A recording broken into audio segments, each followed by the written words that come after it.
Hello बच्चों, welcome back to गणित अंक। ये पार्ट 2 है अक्टूबर 12 पेपर के क्वेश्चंस का। ठीक है, एमएसटी सीटी 2020 के क्वेश्चंस हम सॉल्व कर रहे थे। तो 5 क्वेश्चंस हमने पार्ट 1 में किया। चलिए 6th क्वेश्चन से स्टार्ट करते हैं। तो क्वेश्चन है f of x is equal to mod of x minus two in 0,4। ठीक है, देन रोल्स थ्योरम के बारे में बात हो रही है। बच्चों, आपको रोल्स थ्योरम के बारे में बात पता है कि अप्लीकेबल तभी होता है जब फंक्शन पहले तो कंटिन्यूस होना चाहिए ना, इन द गिवन इंटरवल जो 0 to 4 है उसमें कंटिन्यूस होना चाहिए।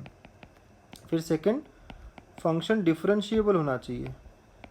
ठीक है, at all points in the given interval, so in the given interval 0,4।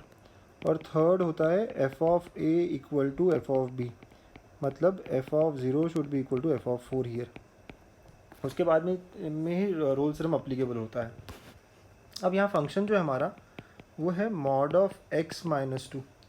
अगर आप लोगों को पता है कि मॉड एक्स का ग्राफ कैसा होता है, तो वैसे ही mod of x minus two का भी ग्राफ एक शार्प कॉर्नर देता है। ठीक है, ऐसा होता है mod of x minus two का।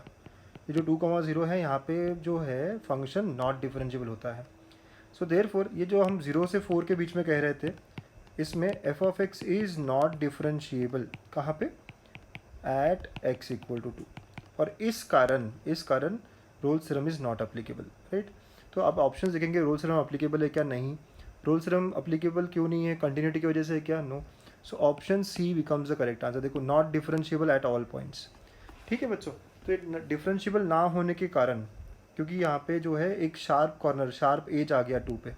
ठीक है, आपको ये थोड़ा ग्राफ अगर पता हो तो बहुत ही अच्छा हो जाता है। वैसे मॉड्यूलस फंक्शन हमेशा कंटिन्यूस होते हैं तो कंटिन्यूटी की कोई दिक्कत नहीं होती है, लेकिन शार्प कॉर्नर्स छोड़ जाते हैं मॉड्यूलस। ठीक है, तो ये जो शार्प कॉर्नर है इस कारण नॉट डिफरेंशिएबल हो जाएगा। एक अच्छा कॉन्सेप्ट। ठीक, ये 6th क्वेश्चन पे लगा। Then 7th question. बच्चों, मैंने काफ़ी बार बताया, जब भी मैं बताता हूँ पढ़ाता हूँ टॉपिक्स, कि डेफिनेट इंटीग्रेशन पे ये जो है, ये जो प्रॉपर्टी बहुत इंपॉर्टेंट है। इस पर क्वेश्चन आता ही आता है। Minus A to A F of X D X. यहाँ हमें चेक करना पड़ता है कि फंक्शन इवन है या ऑड है। अगर ऑड हो गया तो आंसर 0 हो जाता है।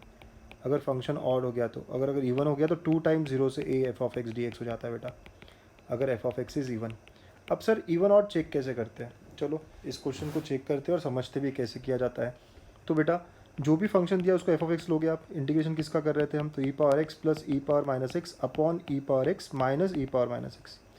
अब जहाँ जहाँ एक्स है replace it by minus x. तो बच्चों f of minus x check करेंगे अब हम लोग। जहाँ जहाँ एक्स है replace it by minus x, तो ये हो जाएगा e power minus x plus e power of minus minus, मतलब ये प्लस हो गया। ठीक है, ये हो जाएगा e power minus x minus of e power x. अब जस्ट कंपेयर, क्या ये ओरिजिनल फंक्शन की तरह है? तो न्यूमरेटर तो है भाई, न्यूमरेटर जो है एग्जैक्टली सेम है ऊपर नीचे का। ठीक है, न्यूमरेटर जो है वो बराबर है। अब नीचे की बात करें डिनोमिनेटर की, तो डिनोमिनेटर की अगर बात करो यहाँ पे और यहाँ पे, सर ये साइन चेंज हो गया है। यस, तो माइनस बाहर अगर ले लूँ मैं, तो ये क्या हो जाएगा? E power x minus e power minus x. ठीक है, ऐसा हो जाएगा। मतलब ये minus of F of x की तरह हो गया बेटा। तो if F of minus x is minus F of x, अगर ये माइनस साइन छोड़ रहा है बाहर, मतलब एफ इज़ ऑड। और अगर ऑड हो गया तो इंटीग्रेशन का आंसर क्या होगा? 0 होगा। अगर ये ऐसी माइनस साइन नहीं छोड़ता बाहर, तो हम कहते हैं इवन है ये फंक्शन। ठीक है, तो बात अलग होती है। बट यहाँ पे ये फंक्शन ऑड है और इस कारण इसका आंसर क्या आएगा? 0 आएगा। तो इवन ऑड वाली प्रॉपर्टी बहुत इंपॉर्टेंट है। ठीक है, आप समझिए कैसे किया क्वेश्चन।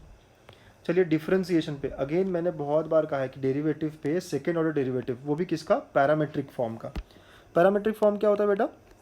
कि एक्स टी के टर्म्स में दिया है, वाई भी टी के टर्म्स में दिया है, और आपको सेकेंड डेरिवेटिव पूछा गया है। ठीक है, तो वाई भी आपको सेकेंड टी के टर्म्स में दिया है।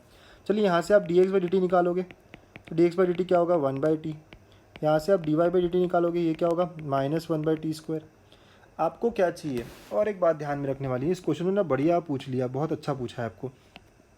आपको डिफ्रेंशिएट करना है x with respect to y, है ना। ये क्वेश्चन ऐसा है बेटा, d² of x with respect to y. ठीक है, ऐसा पूछा गया है। So x with respect to y आपका डिफरेंशिएशन है, ध्यान से देखिएगा। ठीक है, तो अब मुझे x with respect to y मतलब d x by D y निकालना पड़ेगा। वो कैसे होता है? तो इस बार d x by D T divide by D Y by D T हो जाएगा। So 1/t divide by -1/t²। तो ये सॉल्व होकर -t आ गया। ओके, आपको सेकेंड ऑर्डर डेरिवेटिव भी चाहिए, तो d² X by D Y square will be equal to, आपको y के रिस्पेक्ट में -t को डिफ्रेंशिएट करना पड़ेगा। राइट। आप डेरिवेटिव किसके रिस्पेक्ट में कर रहे हो, वाई के रिस्पेक्ट में कर रहे हो।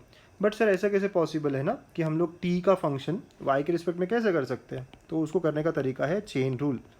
आप इसको टी से ही करोगे लेकिन into D T by D Y extra आएगा, राइट, मल्टीप्लाई करना पड़ेगा। बच्चों ये स्टेप हाईली इंपॉर्टेंट।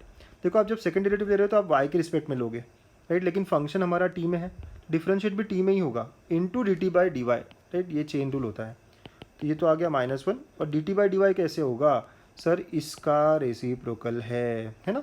तो उसका रेसिप्रोकल है मतलब क्या हुआ बेटा, हाँ, -1/t²। तो ये सॉल्व हो गया, क्या आ गया, t² आ गया।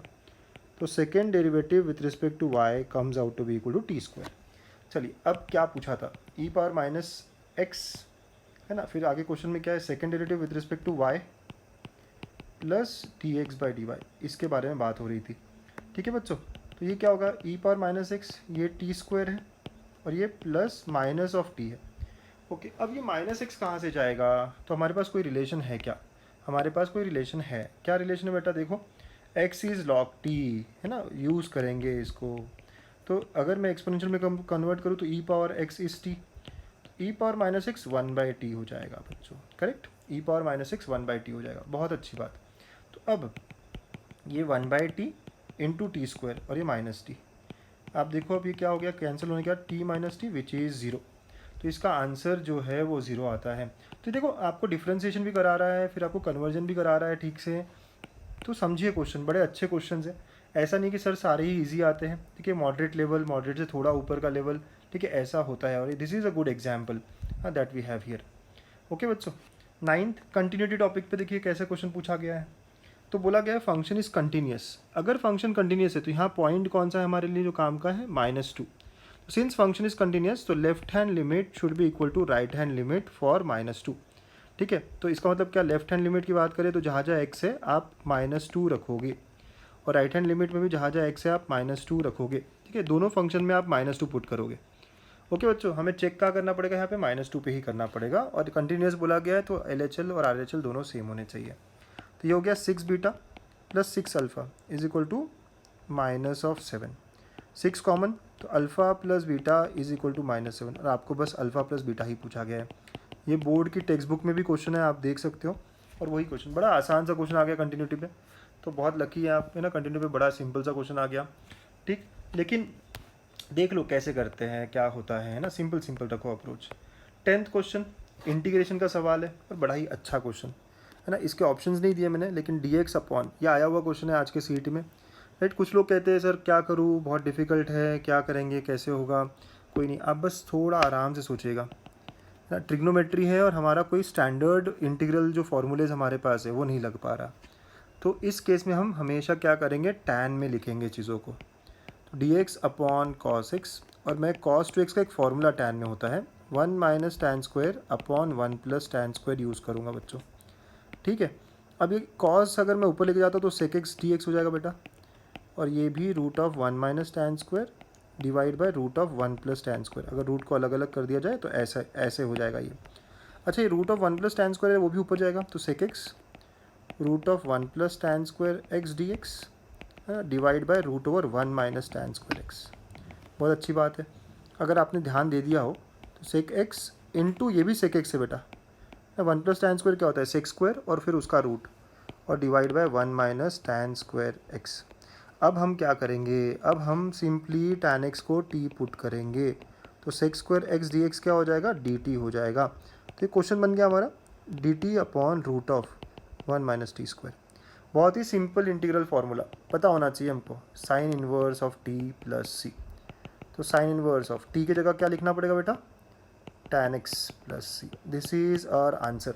ठीक है, समझिए बात कितना आसानी से हमने किया इसको। ठीक है, आप में से बहुत सारे लोग समझ ही नहीं पा रहे होंगे, तो बेटा फॉर्मूलेज यूज़ किए, cos 2 theta is equal to 1 - tan² theta upon 1 + tan² theta. ठीक है, ट्रिग्नोमेट्रिक फार्मूला। और जैसे ही tan में कन्वर्ट हुआ sec² आ गया ऊपर में, तो we should understand tan x को t डालना पड़ेगा, तो sec² x dx dt बन जाएगा, और इस तरह का हमें आंसर मिलता है। साइन इनवर्स ऑफ t हो जाता है which is sine inverse of tan x। तो बच्चों ऐसे 5 क्वेश्चन है ना, अगेन किस तरह आए थे, कैसे कैसे ने अप्रोच किया है, देखिए। ऐसे और क्वेश्चंस के लिए प्लीज़ स्टे कनेक्टेड, मेरे चैनल को सब्सक्राइब करिए, आपको बहुत सारे अलग अलग टॉपिक्स भी मिलेंगे पढ़ने के लिए, right. So please stay connected, thank you.